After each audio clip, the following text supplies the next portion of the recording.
Now, he has a right to be angry. You working so hard. And all of a sudden, you looking around and saying, because I have been places and I found out that there are different portions for different people. I don't know about you. I've been places where sometimes going as a regular member, not telling exactly who you really are when you're going places, they kind of treat you differently. Those ones that has all the titles, they treat kind of differently also. Amen. They seem to get a bigger portion than everybody else. Yeah. You follow what I'm saying? I'm just using it because I'm so familiar with it. Then even in here at times you have folks look at what other folks get and they get jealous and envy. And the scripture says in James, don't you know, envy and jealousy does not produce righteousness. Amen. But the fact is, these things happen. Nehemiah was angry because you got to realize the fight is not against one another, it's against the enemy. And the enemy had already said that I will come among you, you not will even recognize that I'm there. But a man of God understands that the only way you can get something done, you all have to come into unity. Amen. There's nobody is the big eyes. There's nobody the little you. We're all working together. And it made him kind of angry. Made him angry because of the fact that all of a sudden there's strife in the camp. That's a weapon of the enemy, strife. Envy is, well, she doing this and she ain't doing that. That's what he was hearing. Granted, what they were saying was true. You hear me now? Granted, what they were saying was true. It was true. What was happening to them was true. But not at this time. When you have a project that you're doing, you need everybody to participate. Be on one accord. Amen. Amos 3:3 says, how can two walk together? For such they agree. How can you walk with your brother when you feel as though he being treated better than you? How is it possible? That's why he became angry. Because he knows that if you allow the enemy comes in your house, he does not want your house. He wants everything that's in it. And strife and envy is, the scripture says, and every evil work is working. All of a sudden, because of somebody's selfishness,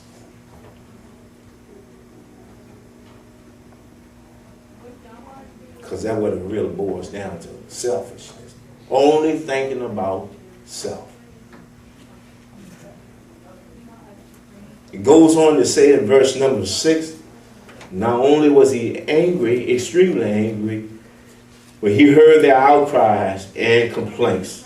After seriously considering the matter, I accused the nobles and officials, saying to them, each of you is charging his countrymen interest, meaning taking sides.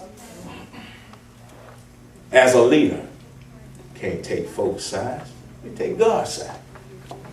Whatever God says, that's what you say. Folks can't see that. What they see is that we family. You ain't my family if you don't agree with God. You ain't hearing me this morning. Even Jesus said to his brother and his mother,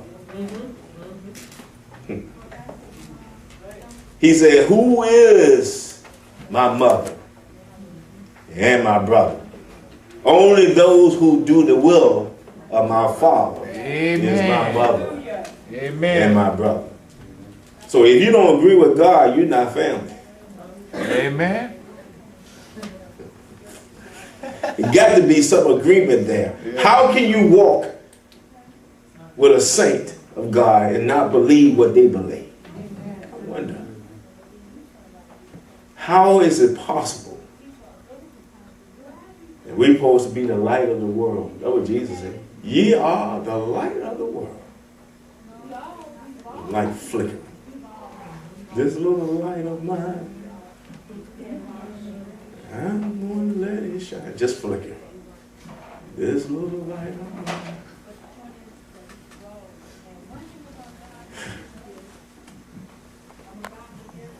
He wasn't talking about a little flicker there, here and there. He was talking about a light that shows people the way.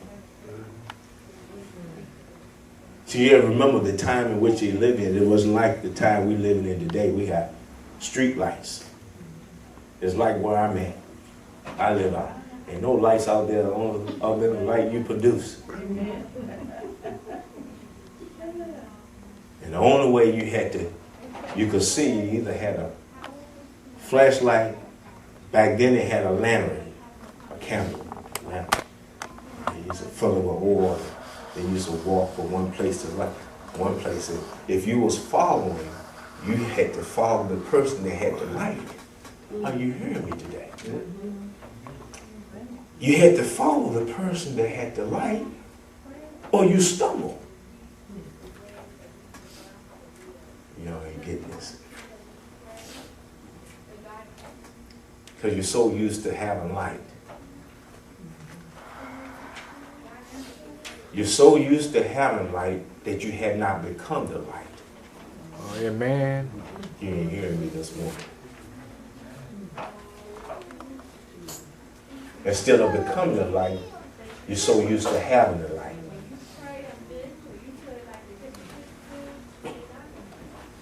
That gives people the excuse to act anyway, because they're not the light. Nobody following me. And Jesus says, you are the light of the world. A city that sits on the hill that cannot be hid. Even though you don't recognize that you are the light, you still is the light. He goes on to say, what man put his light under a basket?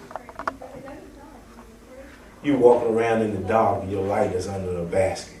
Whoa. How is it possible for you to see? How is it possible? For Nehemiah, he felt as though what folks was doing at this time, we're almost completing our mission, and folks complaining about what somebody else ain't doing. Isn't it so? Isn't that selfishness?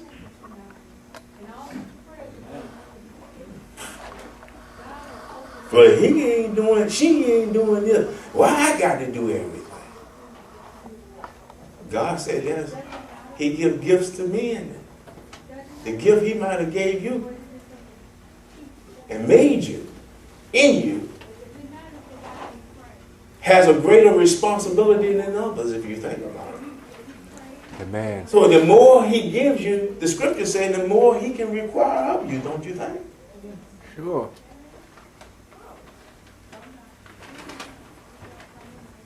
Nehemiah had a problem. I think we have a problem today. We don't know how to handle the conflicts that are in our lives. What is conflict? Conflict is an actual perceived